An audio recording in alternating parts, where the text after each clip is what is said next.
अब तो उनसे ये पूछा जा ही सकता है कि उन्हें दही, दूध और चीनी का रेट तो इन दिनों पता ही होगा। क्या उसे सस्ता करवाएंगी या नहीं सस्ता करवाएंगी? अगर पता है तो कृपया सस्ता करवाइए, क्योंकि इसी चीनी ने अमेठी में एक मंत्री महोदया का राजनीतिक कैरियर कड़वा कर दिया। सभापति महोदय, लोग चीखते रहे, बच्चे बिलखते रहे, वसुधैव कुटुंबकम का नारा लगाने वाली सरकार इंसानों के घरौंदे उजाड़ कर जश्न मना रही है। सभापति महोदय, मेरा बहुत भावुकता के साथ देश के प्रधानमंत्री से सवाल है कि इन उजड़ते हुए मकानों और बेघर होते हुए घरों को देख करके आपको नींद कैसे आती है? आप सो कैसे पाते हैं?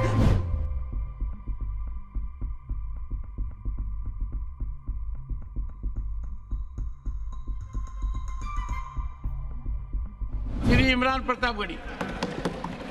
धन्यवाद सभापति महोदय, आपने मुझे आम बजट पर बोलने का मौका दिया। Sir my time. नहीं, pause my time sir. Imran Pratapgarhi कहा गया है सर, थोड़ा सा इसकी जांच कराओ। मैंने कहा यहाँ प्रमोद प्रतापगढ़ी भी बैठे। ये आपसी मामला है, ये खत्म होने वाला नहीं है मेरे से। इसकी जड़ें बहुत गहरी गई हुई हैं, मैं रोज देखता हूँ ये जड़ें गहरी होती जाती हैं। इमरान प्रतापगढ़ी। धन्यवाद सभापति महोदय।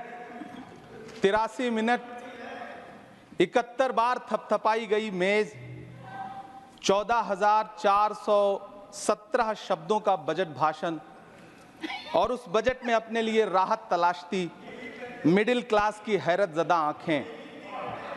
सभापति महोदय, मेरे हाथों में जो दस्तावेज है, दरअसल ये देश के किसानों, गरीबों, मजदूरों की उम्मीदों का स्मारक है।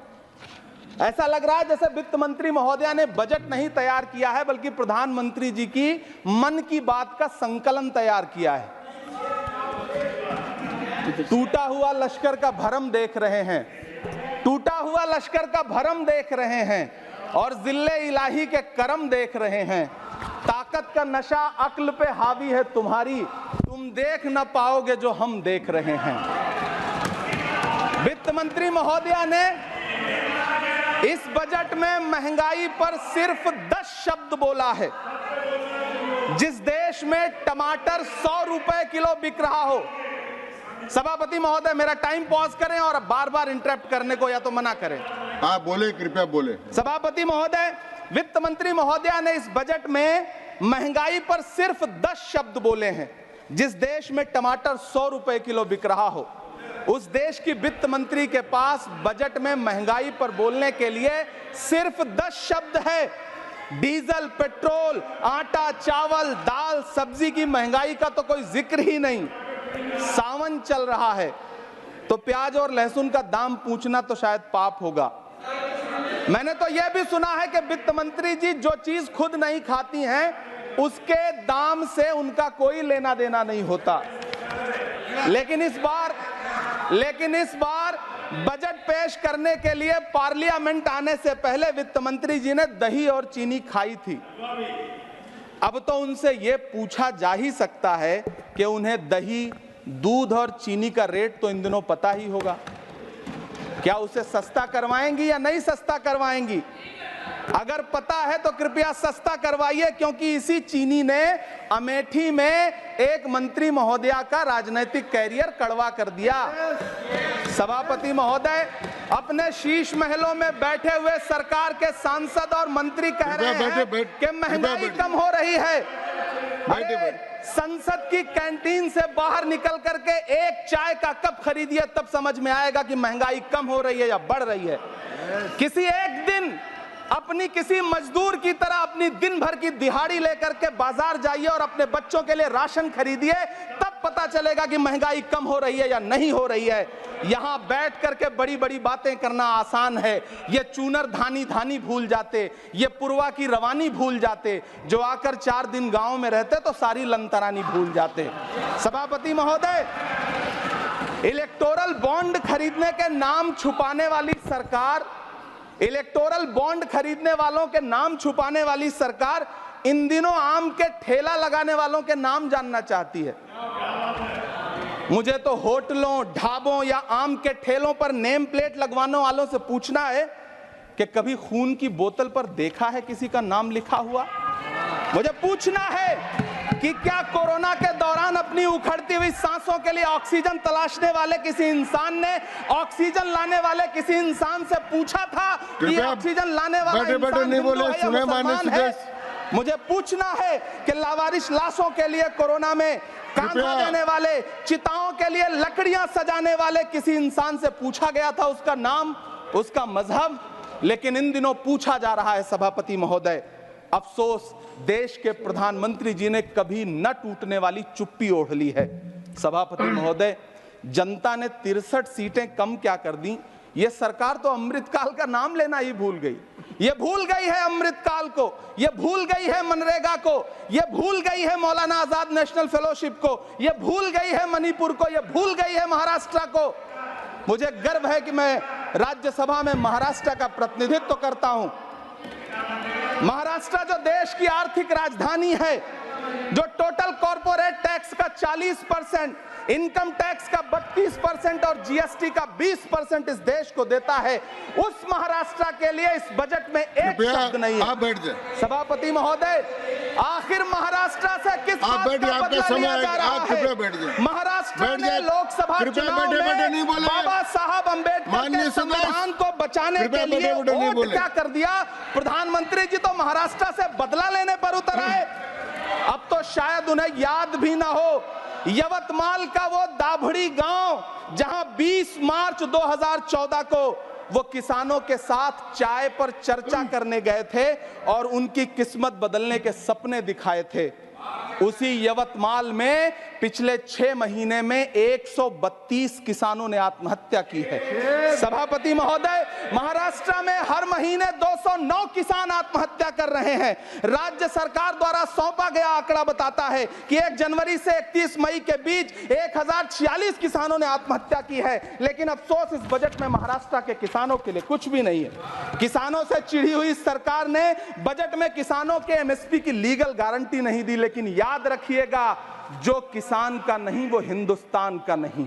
सभापति महोदय, मुझे वित्त मंत्री जी से पूछना है कि वो जो कुछ साल पहले 100 स्मार्ट सिटी बनाने का ढोल पीटा गया था, सुना है उस ढोल में पानी भर गया है, इसीलिए आपने उसका नाम बदल करके सिटीज ऑफ ग्रोथ हब्स रख दिया है। अच्छा है, नाम बदलने का खेल खेलते रहिए, आपकी कई सरकारें तो इसी वजह से चल रही हैं। इस सरकार को पढ़े लिखे लोगों से दिक्कत है सभापति महोदय, इसीलिए इस सरकार ने यूजीसी का बजट 66% कम कर दिया है। वाह री सरकार।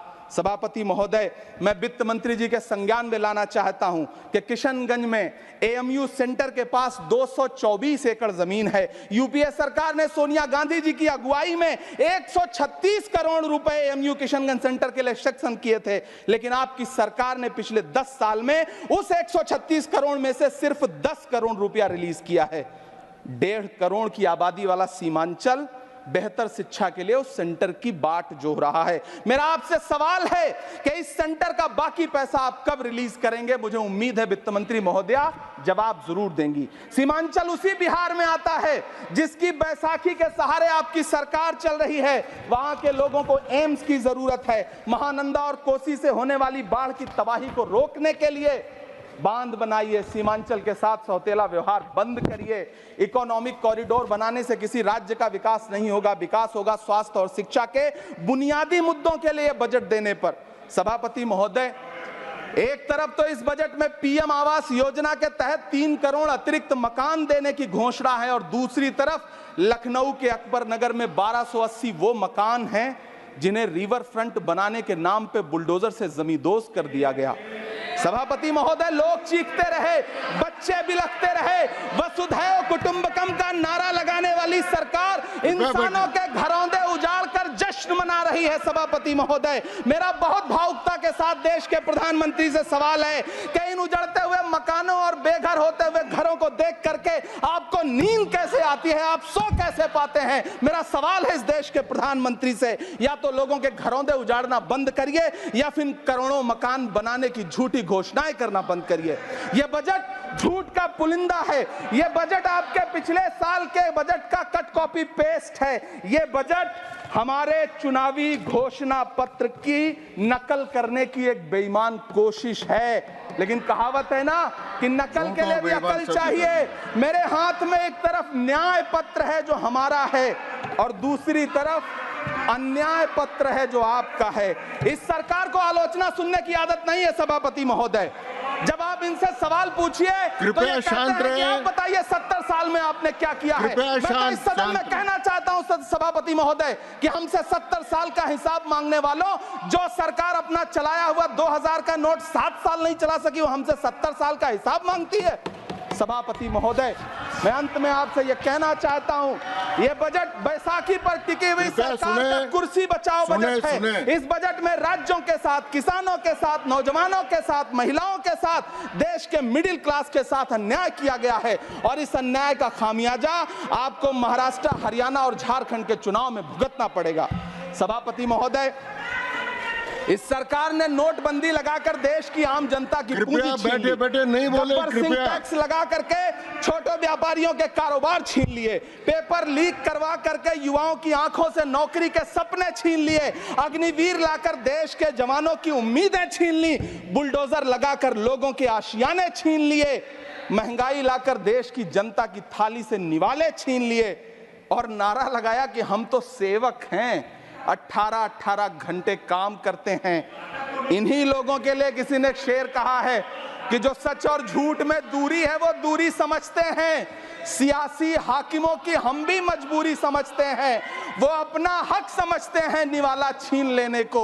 डकैती को बहुत से लोग मजदूरी समझते हैं। हमें पता है कि कैसी मजदूरी की जा रही है। सभापति महोदय, मैं यहाँ खड़ा होकर के अंत में आपसे कहना चाहता हूं कि इस बजट में तमाम राज्यों के साथ अन्याय किया गया है। इस बजट में युवाओं के साथ अन्याय किया गया है, महिलाओं के साथ अन्याय किया गया है और खास तौर से महाराष्ट्र के लिए कुछ नहीं रखा गया है। महाराष्ट्र बाढ़ से जूझ रहा है, पानी बरसने से वहां 1500 से ज्यादा लोग मारे गए हैं।